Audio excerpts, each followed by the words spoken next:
Sarah Roddis here from Fancy Funnels. Today's video is all about sales pages and what to include in them.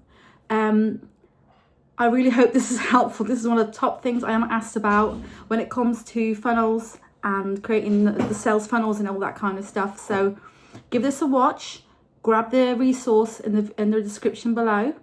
It will really help you to write out your sales pages and what to include in them. So this is a very simple way of what to include in the sales page. There are obviously a million ways to structure them.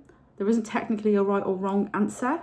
And I'm certainly not a copywriter, but I do know a thing or two about what a sales page needs to include from years and years of building them. So you want to start with the problem that they have and guide them through into the solution and beyond. So I do have a template in the description.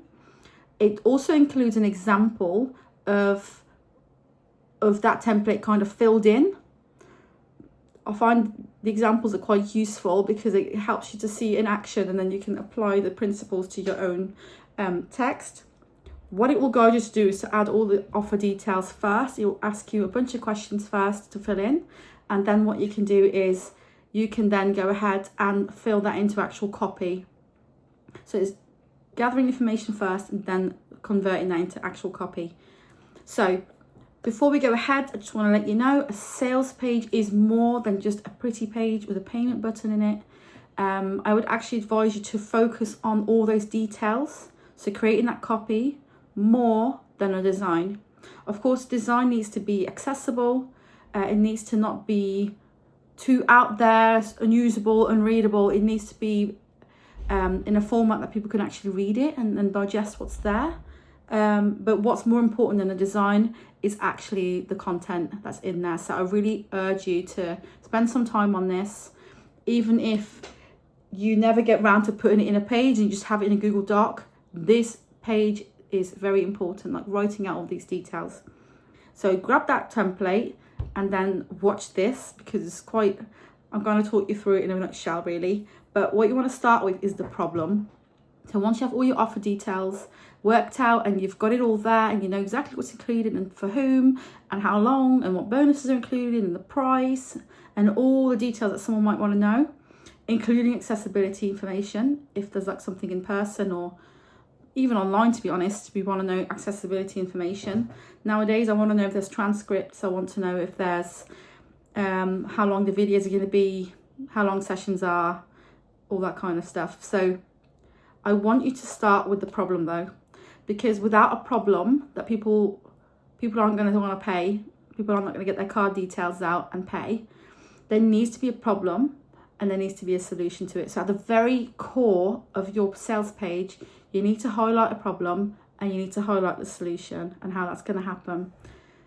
This is a very old school way of creating a sales page. It's focusing on the pain points. What it is they're struggling with? Why are they struggling? So really speaking to them that you understand, you know what they're facing, you've been through it yourself perhaps, or you've helped clients with it before, and you know how to solve their problem. So you start with the problem and then you go into the solution. So start with the problem, show how much you understand of their issue that they're facing, and then you go into the solution, which is what you're selling. So what you're selling should be the solution to that problem, and it should explain clearly how it's a solution, and it should then explain clearly what's included, what they can expect, what happens after they buy, a bunch of details all about the offer so that they're feeling crystal clear about what it is that they're going to get. And then you need to handle objections. So then you need to go into adding FAQs, frequently asked questions, practical details. As I said, if it's an in-person event, how can they get there? Where's parking? Is it accessible? Is it step-free? Are there breakout rooms? Where are the toilets? Are there gender-neutral toilets? Or all the details that someone might want to know. I always say to people that for every person who's came to ask a question, there'll be 10 people who didn't ask a question because they were too shy, or they were going to get around to it later, or they just forgot. And then by that point, you've lost these people. So really do your best to answer any questions you can in that page.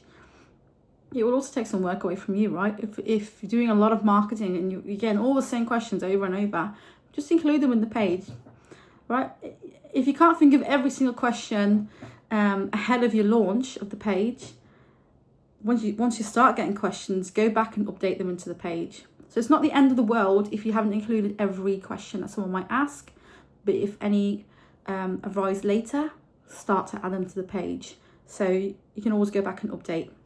Now, once you've handled the objections, you've added frequently asked questions, you've added the practical details, you've added some reassurance, you've added some testimonials from people, if you have them, you want to go through and pepper some call to actions throughout the page. A call to action is a button that usually prompts someone to take the next step. So that could be get the early bird rate now, lock in your early bird price.